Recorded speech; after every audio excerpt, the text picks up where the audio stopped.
말씀은 구약성경 시편 22편 9절부터 31절 말씀까지입니다.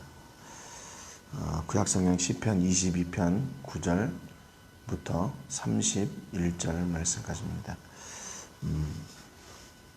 오늘 말씀은 이제 22절 말씀 우리 같이 읽고 말씀을 나누겠습니다.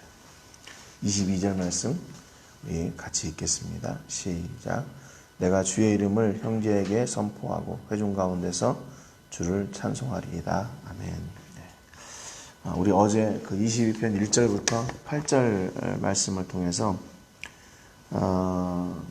다윗은 그가 당하고 있는 그 고난 앞에서도 하나님을 내 하나님으로 이렇게 고백했다는 거죠. 그러니까 하나님이 그냥 성경 속에 그냥 기록되어진 그런 분이 아니라 전설 속에 하나님이 아니라 실제 나의 하나님으로 이렇게 고백을 했다는 것이죠.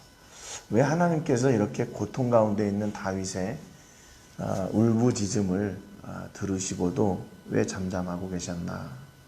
그것은 하나님의 때를 기다리고 계셨다는 것을 같이 나눴습니다. 누구보다도 아마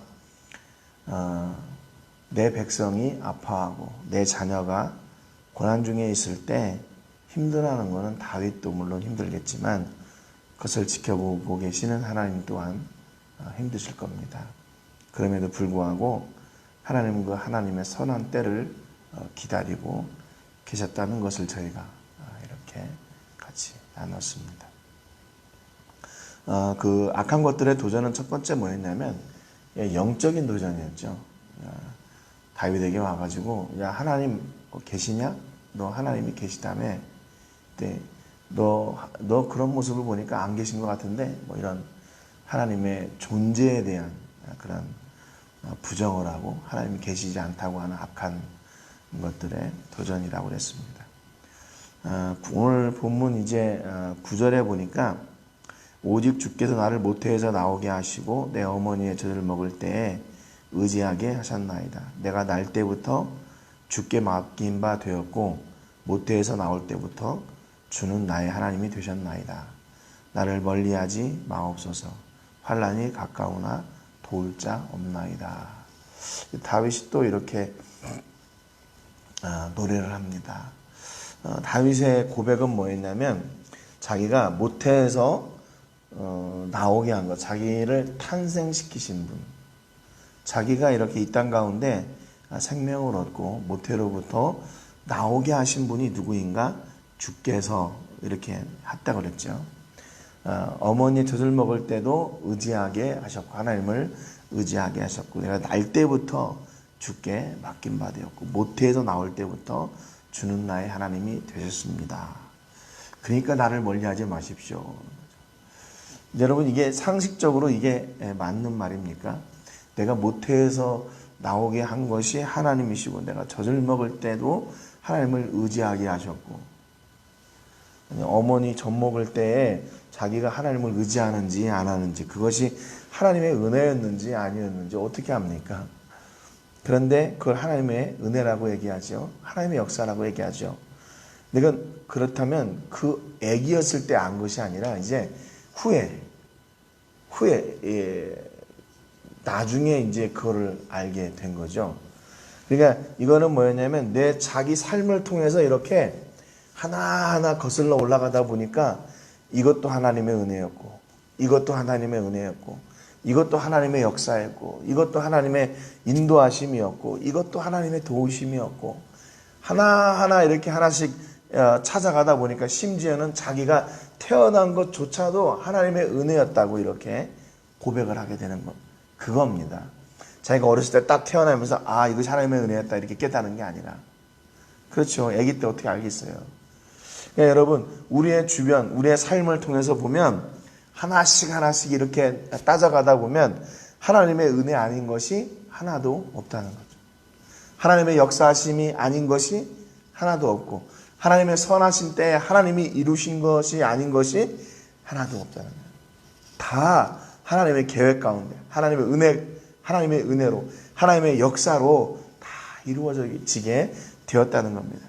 그래서 결국 다윗은 심지어 자기가 태어난 것까지도 하나님의 은혜였었다고. 내가 어머니의 젖을 먹을 때에도 그것이 하나님의 은혜였고 나는 하나님을 의지하는 사람이었다고. 이렇게까지 고백을 하네요. 그러니까 얼마나 다윗이 하나님을 그렇게 기대하고 있는지를 잘 알 수 있죠.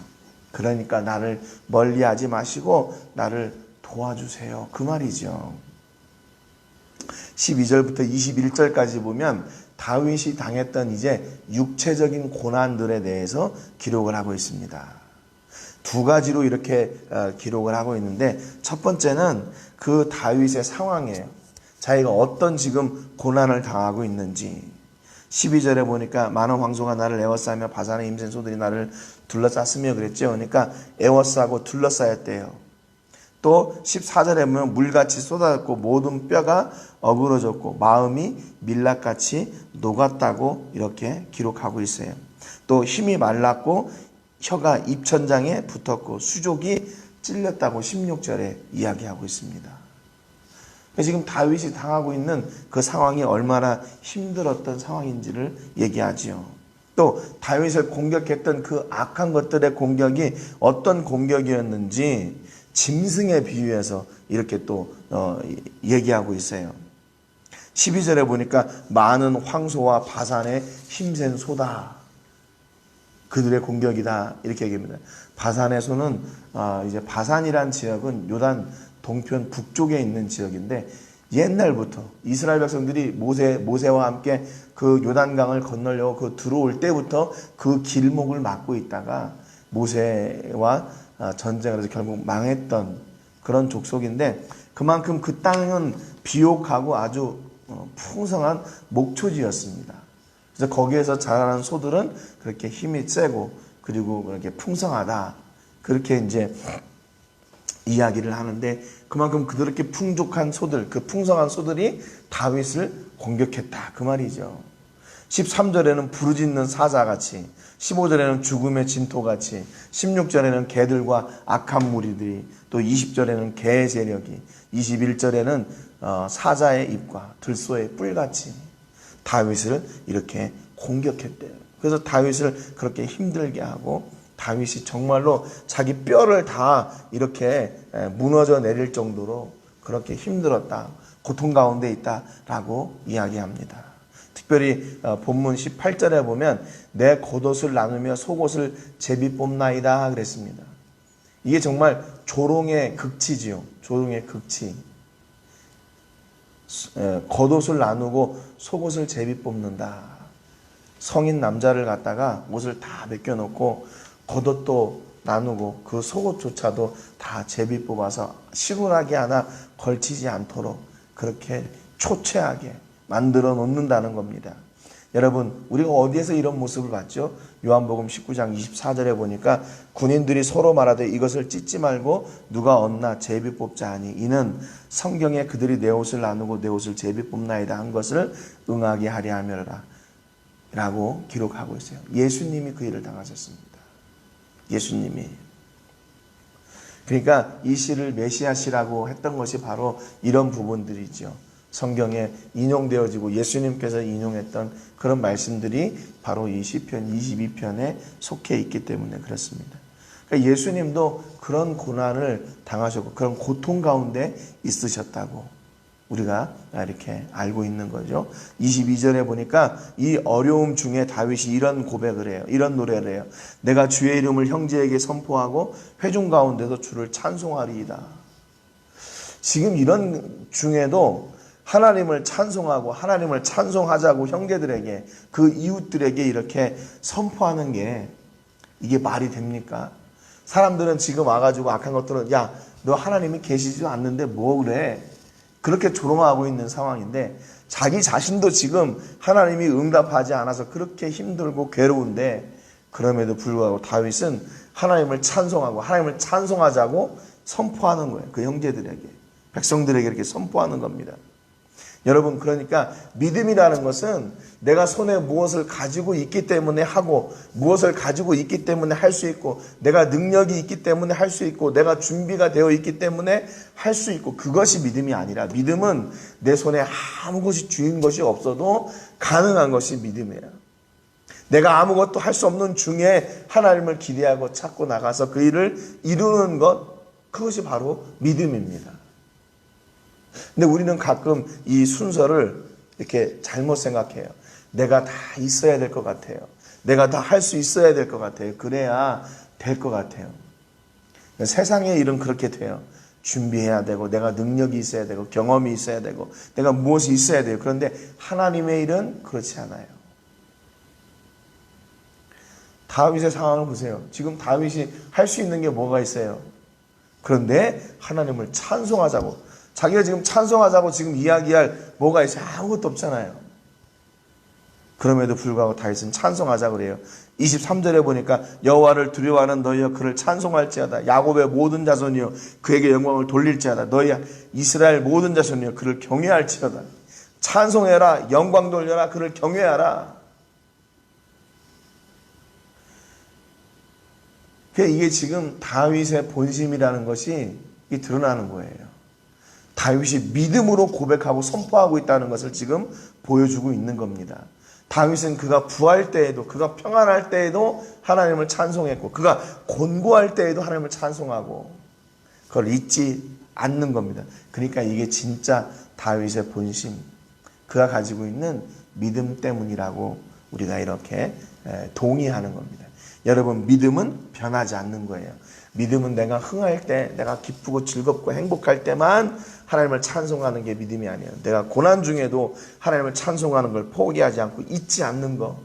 그런데 다윗이 얘기했던 것처럼 그 고난 가운데 어떻게 찬송할 수 있어요? 어떻게 하나님을 경외하고 하나님께 영광 돌릴 수 있어요? 그게 하나님의 은혜로부터 시작되는 겁니다. 그러니까 다윗이 하나님의 은혜를 쫓아서 어디까지 올라갔어요? 그 자기가 태어난 그 순간까지, 그곳까지 올라간 거예요. 이게 하나님의 은혜였구나. 하나님의 은혜 없이는 이게 안 되는 거구나. 내가 고난 중에도 하나님을 찬송할 수 있는 거, 이게 지금 다윗 자기의 믿음을 자랑하는 게 아니에요. 그 또한 하나님이 주신 은혜고 믿음의 역사라는 것을 지금 다윗이 고백하고 있는 겁니다. 철저하게 하나님께 붙들린 바 되었을 때 우리의 상식으로 이해 안 되는 역사들이 일어나게 되는 거예요.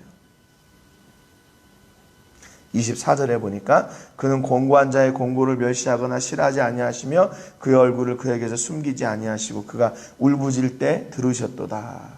마지막까지 자기의 어려운 상황을 포기하지 않고 하나님 앞에 나갔을 때 하나님은 그렇게 응답하실 것이라고 기대했어요. 그동안 모든 삶 가운데 역사하신 그 하나님은 내가 이렇게 고난 중에도 하나님을 찬송하며 나갈 때 다시 하나님은 응답하실 것이다. 하나님을 향한 기대와 하나님을 향한 그 시선이 변하지 않는 겁니다.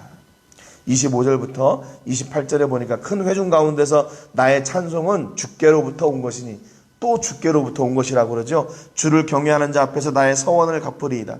겸손한 자는 먹고 배부를 것이며 여호와를 찾는 자는 그를 찬송할 것이라. 너희 마음은 영원히 살지어다.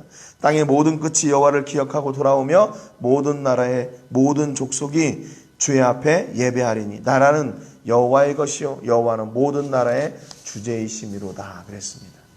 하나님의 주권이 모든 나라에 편만하게 넘쳐나고 있다고 이렇게 노래해요. 그렇기 때문에 그 하나님의 은혜가 자신을 회복시킬 것이라고 기대합니다. 겸손한 자는 배부를 것이고 여호와를 찾는 자는 그를 찬송할 것이래요.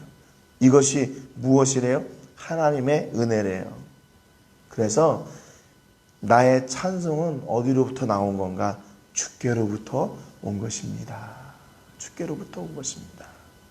여러분, 이런 상황 정도 되면 자기의 믿음을 좀 드러내고 싶지 않을까요? 하나님, 내가 이렇게 고난 중에도 하나님 찬송하니까 내가 이렇게 찬송하는데 하나님 좀 응답해 주시고 좀 그래야 되는 거 아닙니까? 뭐 이렇게 얘기할 만도 한데 다윗은 그 찬송조차도 하나님으로부터 오는 거래요. 그러니까 지금 다윗은 전적으로 하나님만 기대하고 바라고 있어요. 여러분, 이럴 수가 있을까요? 이럴 수가 있을까요? 하나님이 그렇게 하실 때 가능한 거죠. 가능한 거예요. 이렇게 끝까지 하나님을 기대하고 바라는 사람에게 29절에 보니까 세상의 모든 풍성한 자가 먹고 경배할 것이요 진토 속에서 내려가는 자 곧 자기 영혼을 살리지 못한 자도 다 그 앞에 절하리로다.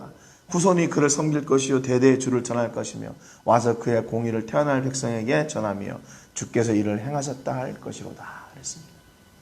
하나님은 그들을 반드시 살리시고 그로 말미암아 하나님은 다시 영광받기 원하시는 거예요. 31절 하반절에 보니까 주께서 이를 행하셨다 할 것이로다 라는 그 고백, 그것을 통해서 하나님은 스스로 영광 받으시고 하나님이 우리의 삶을 통해서 우리의 고백을 통해서 우리의 찬송을 통해서 영광 받으신대요. 다른 것이 아니라. 여러분, 그러니까 우리가 하나님 앞에 뭔가 위대한 것을 막 이렇게 드러내놓고 하는 것이 그것 때문에 영광 받으시는 것이 아니라 하나님은 그저 우리의 찬송을 통해서 우리가 하나님을 기대함을 통해서 우리가 하나님을 고백함을 통해서 하나님 영광 받으신다는 거예요. 계시록 5장 12절에 보니까 큰 음성으로 이르되 죽임을 당하신 어린 양은 능력과 부와 지혜와 힘과 존귀와 영광과 찬송을 받으시기에 합당하도다 그랬습니다. 이게 하나님의 영광이에요. 하나님이 우리로부터 모든 것을 받으시기 합당해요. 그런데 여기 보니까 지금 다윗이 하나님 앞에 영광을 돌리는 게 뭐예요 지금? 그가 뭔가 지금 막 봉사하고 뭔가 이렇게 위대한 일을 하는 겁니까? 그냥 골방에 들어가서 기도하고 백성들 앞에 선포하고 그것 이외에는 없어요. 야, 하나님을 찬송하자. 나도 이렇게 어려운 가운데 하나님을 찬송할 테니까 너희도 찬송하자. 왜냐하면 그분에게 모든 것이 다 있기 때문이다. 나라와 모든 영광이 다 그분에게 있기 때문이고 그분이 다 하시는 일이다. 그러니까 하나님을 바라보자. 여러분, 이게 다윗이 지금 할 수 있었던 하나님께 영광 돌리는 전부였어요. 그런데 그것으로 하나님은 어떻게 돼요? 하나님은 그것으로도 족하신 거예요. 그것으로도 하나님은 영광 받으시는 거예요. 얼마나 많은 예물을 드리고 얼마나 많은 삶을 드리고 얼마나 많은 시간을 드리고 우리의 달란트를 드리고 아니에요. 그것도 맞긴 맞는데 지금 다윗이 드릴 수 있는 것은 그런 것이 아니었잖아요. 악인들의 조롱 앞에 다윗이 지금 뭘 할 수 있었겠어요? 그 사자들의 공격 앞에 또 그런 사나운 개들의 공격 앞에 다윗이 할 수 있는 게 뭐가 있어요? 아무것도 없어요. 그냥 하나님을 바라보고 하나님을 기대하고 하나님을 찬송할 뿐이에요. 그런데 그것으로 족해요. 그것으로 족해요. 그것이 다윗이 지금 드릴 수 있는 전부였기 때문에 그의 마음을 드리고 그의 기대를 드리고 그의 찬송을 드리고 그의 사랑을 드리고 그의 중심을 드리는 것, 그것이 전부였어요. 여러분, 그렇다면 하나님께서 이때 그렇게 나를 기대하고 바랐다면 뭔가 좀 다른 것 좀 줘야 되는 거 아니냐, 눈에 보이는 거 그런 거 아니요. 하나님이 그걸 기대하시는 게 아니에요. 하나님은 다윗을 통해서 오늘도 그의 마음의 중심, 그걸 받기를 원하셨던 거예요. 여러분, 우리가 하나님 앞에 헌신하고 봉사하고 충성하고 또 믿음에 이렇게 덕을 쌓고 이래야 된다고 생각하잖아요. 그것도 맞아요. 그것도 맞아요. 그리고 내가 이렇게 뭔가 해놓은, 내가 해놓은 하나님, 내가 이런 일도 했고 저런 일도 했고 이렇게 봉사했고 저렇게 충성했고, 그것이 많이 있을 수도 있죠. 아니요. 그런데 그러지 않아도 하나님은 영광 받으세요. 다른 방법으로 영광을 받으십니다. 눈에 보이지 않는 것으로 영광 받으시고 눈에 보이지 않는 것으로 찬송 받으시고 눈에 보이지 않는 것으로 기뻐하세요. 여러분, 이렇게 다윗이 곤고한 중에 하나님을 자꾸 울부짖을 때 하나님은 이것을 통해서 영광 받지 않으셨을까요? 아니면 하나님은 영광 받으셨어요. 영광 받으셨어요. 그리고 그 다윗을 기뻐하셨어요.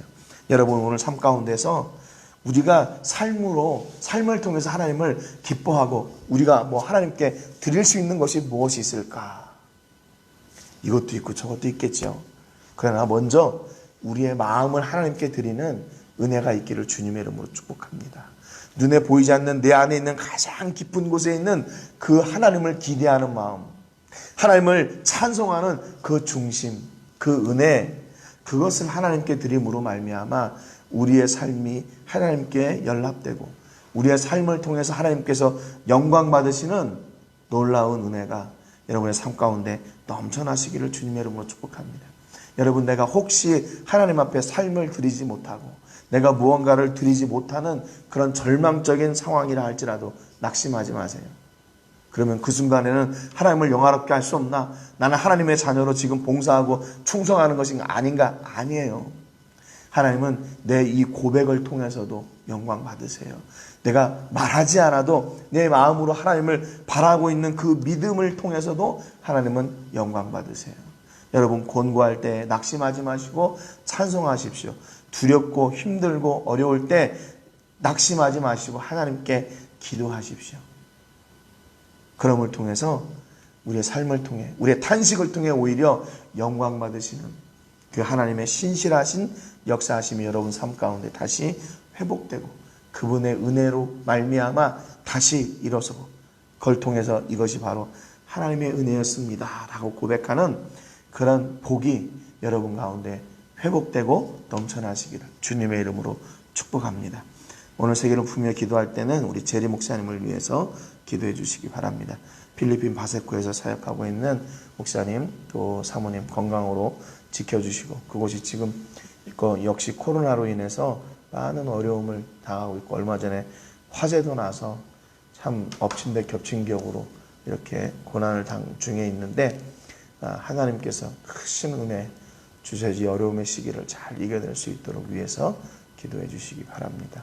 또 그리고 코로나19가 속히 잠잠해지고 또 우리가 대면하여 예배하는 날이 속히 올 수 있도록 위해서 기도해 주시기 바랍니다. 오늘 말씀처럼 우리가 드릴 수 있는 찬양과 존귀와 영광을 전심으로 드리는 믿음의 자녀 또 믿음의 삶이 우리 안에 있기를 위해서 기도해 주시기 바랍니다. 제가 먼저 기도하고 같이 기도하겠습니다. 하나님 아버지 감사드립니다. 오늘도 주신 말씀을 통해서 저희들이 하나님의 은혜를 기대합니다. 모든 것이 하나님의 은혜였음을 고백합니다. 다윗은 그의 삶 가운데 있었던 하나님의 은혜를 찾다 보니 그가 모태에 있을 때도 그가 태어난 것조차도 하나님의 계획하심이었다고. 그로 말미암아 다윗은 어머니 젖을 먹을 때에도 하나님을 의지하는 사람이 되었다고 그렇게 고백하고 있습니다. 하나님의 은혜 아닌 것이 없다고 노래하고 있습니다. 그러니까 비록 그가 당하고 있는 삶은 절망과 그 악한 것들의 도전으로 인해 다윗은 철저하게 무너지고 또 부서져 내린 것 같지만 다윗은 하나님을 찾고 있습니다. 그것이 다윗이 하나님께 드릴 수 있는 전부였기 때문입니다.